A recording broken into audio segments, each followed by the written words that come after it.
That's actually something you taught me way back when, is you cannot, let's say it's just Zeke, me, and I'm in this game somehow, I don't know, some alternate universe and I'm good at the game, and I'm fighting off against someone like Moffin here who qualified as that #1 player going into finals. I cannot stop and sit here and go, that's Moffin. I know what he's capable of. I can't make a mistake. I just have to go, it doesn't matter who that is. I just have to play my game. I have to play the very best that I can. And at the end of the day, that's all I can ask for, right? Like, the moment you stop and think, that's Tfue, I think, that it's already too late. You've already made the error, right? Like, you can't stop, and some people can't. So they're like, okay, I know that's Tfue. I know he's going to try and probably do this based on what I've seen and the information I have. But if you're just sitting there and thinking like, oh, man, that's Tfue. I don't know if I can fight him. Like, no, you can fight him. You've made it to finals for a reason. Take the fight if you think you can. Yeah, right? It's also gonna get crazy too, because for Fortnite World Cup, if you guys don't know already, we're going through full games. The early game story, the contestant, the points of interest, who likes to land where the map's gonna be at that point, right?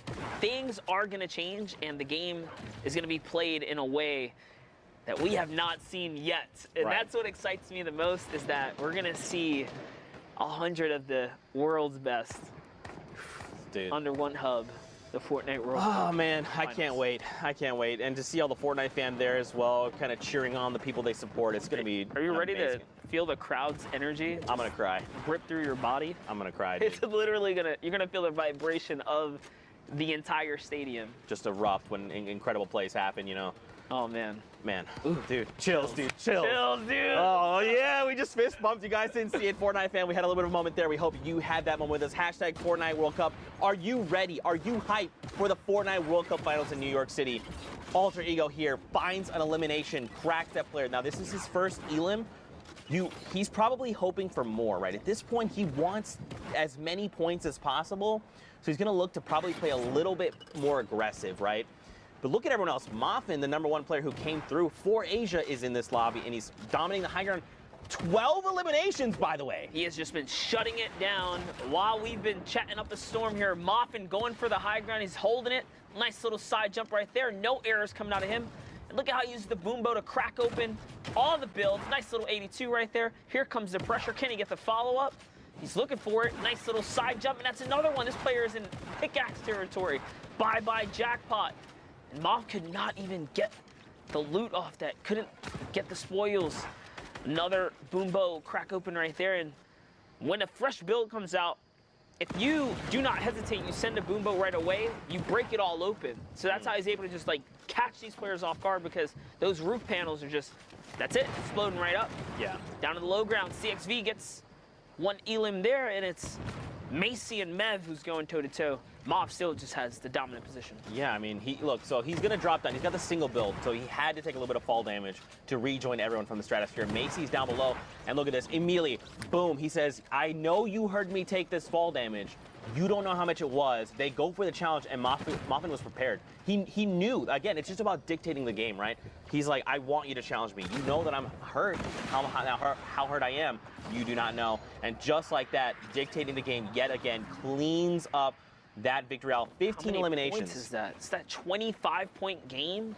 That's literally doubling his score out of nowhere. If you were in the top 10 and you had that come up, that's it. That's crazy. That's crazy. Now, guys, you know, we've had an awesome time, but for now, we're going to hit pause. Let's send it back into studio with Dr. Lupo, because I believe the doctor is in.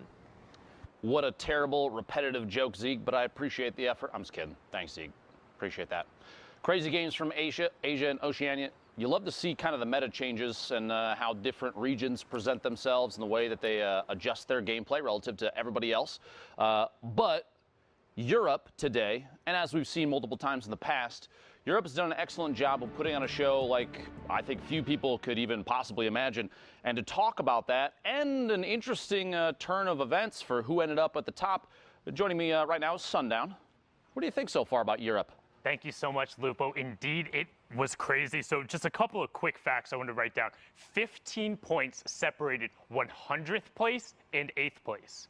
That means a 5-point victory route was the difference of going to New York City and being in the 100th spot. That is absurd for how close it was. Blackso, in that final game we watched, pushed him up to 61 points. He was tied at 61. But because he had the victory royale and got the average elim at the end, it pushed him into the last spot. We talk about how every single interaction ends up mattering. And then, unfortunately, on the outside looking in, Airwalks, the last play we saw, if he had had one more build, he could have made it up the elevation and kept the storm. Instead, lost it, lost the victory royale, and lost his spot in New York City. Mitro also on the outside looking in, 2 top 15 finishes, but not being enough. That lets you know how crazy it is. However, the player who took the top spot was Cyphers in Dreda with a crazy run, and we're going to be joined by him right now. And Dreda, man, how are you feeling? I'm feeling very good. I mean, I would hope so. So we saw you yesterday put on an incredible show. In week after week, your placings have gone up. What was the difference between this weekend and all of the other weekends? Were you just feeling it? Did you eat your Wheaties for breakfast? What's going on? The thing is, the other weeks I wasn't that confident, but this week I decided to try and talk with someone while playing. So that kind of helped. Getting to like talk to people, getting them to calm you down and stuff. And I got good RNG. Very good. Nice, yeah, being able to get all of that and put it together. So you got off to an incredible run, winning 2 of your first 4 games. How were you able to get those victories? Did you just dominate them out? You had a solid amount of elims. What were those wins like? I was using the bowler to get the end game. And then I usually found out like when I needed to drop out and stuff to go for the eliminations. And I usually had my bowler until end game. So the thing is, you should try and keep your bowler until end game, because it's really strong. You can go out of your bowler, get a lot of kills, and win the game. Also, you can use the bowler to get height most of the times. Yeah, so I did that sometimes. And we saw you execute on that a number of times, which is kind of something we were talking about, pushing the gameplay and actually turning the baller into something that was aggressive.